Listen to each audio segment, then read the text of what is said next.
Bonjour, aujourd'hui je vais vous donner 5 types de femmes qui ne sont pas préférables de fréquenter en amour si l'on est dans une dynamique de relation amoureuse stable et sur du long terme.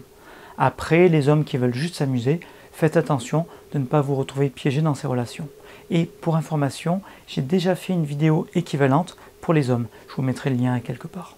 Pour décrire la dépensière, à éviter, car elle a des goûts de luxe pour les restaurants, le vin, les cadeaux, le sac à main, les activités, les voitures, les maisons, les voyages, en gros toutes sortes de dépenses. Si vous voulez être avec, il va falloir que vous payiez cher pour ses envies et ses caprices. Elle veut être entretenue et pas au rabais. Si vous êtes riche et généreux, tout va bien. La fille sans opinion ni caractère. Elle est d'accord avec tout, elle est d'accord avec toutes vos propositions et vous suivra. En fait, elle a réellement son opinion, mais ne la dit pas. Peut-être car elle n'ose pas ou car elle est trop timide. Du coup, elle se cache derrière un masque pour donner une chance au couple. Soyez attentif à elle, soyez à l'écoute de ses besoins et apprenez à lire à travers le masque. L'accro au mariage, ou du moins accro à toute forme d'engagement. Elle voudra vous mettre la corde au cou dans cette relation et quel que soit le moyen. Appartement ou maison achetés ensemble, mariage, enfants, dépendance financière, etc. Est-ce qu'elle sera avec vous pour qui vous êtes ou juste pour le principe d'avoir un homme avec elle, d'avoir des enfants ou d'être en couple de manière durable? Qui sait? Je ne suis même pas sûr qu'elle le sache elle-même. Vous devez savoir donc pour deux personnes si la relation vaut le coup, si vous êtes fait l'un pour l'autre ou pas, car son point de vue, à elle, n'est pas objectif. Maintenant, une fille totalement opposée à la précédente, la Playboy version féminine. Son but premier, plaire et flirter. Si elle est avec vous, elle va continuer sa parade avec les autres hommes.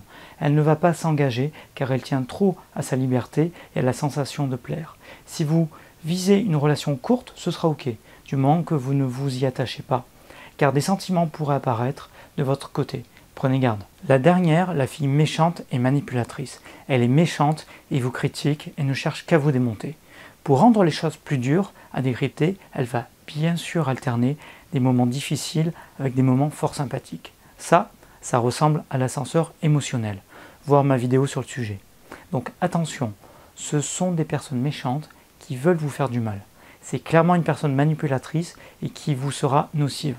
En entendant cela, les gens pensent tout de suite à un pervers narcissique. Car oui, les pervers narcissiques peuvent être des femmes. Oui, les pervers narcissiques ont souvent ce genre de comportement, mais non, tous les gens comme ça ne sont pas des pervers narcissiques.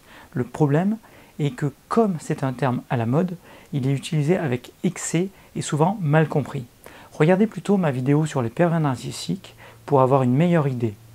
Juste avec ces éléments, je dirais que ce genre de personne est une personne manipulatrice, point. Car sans plus d'éléments, on ne peut rien dire.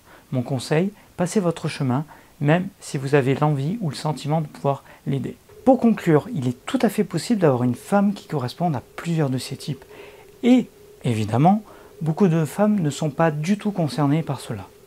Je vous ai présenté un aperçu des personnalités, et ce topo n'est pas exhaustif. Si vous voulez, j'ai fait l'équivalent niveau masculin. Dites-moi en commentaire si vous avez souvent croisé ce genre de personnalité et dites-moi aussi les sujets que vous voudriez voir abordés dans de prochaines vidéos. Je vous mets les liens vers les vidéos sur la censure émotionnelle et les pervers narcissiques. Abonnez-vous à cette chaîne YouTube, allez voir mon blog, doncomprendre.com, qui a d'ailleurs une newsletter et un cadeau pour vous. Cliquez sur les pouces et je vous dis à dans 15 jours pour une nouvelle vidéo ou dès la semaine prochaine sur mon blog pour un prochain article. À bientôt. Les hommes et les femmes mentent pour différentes raisons. Une femme va protéger quelqu'un d'autre, un homme veut se protéger ou améliorer son statut social ou la perception que l'on en a.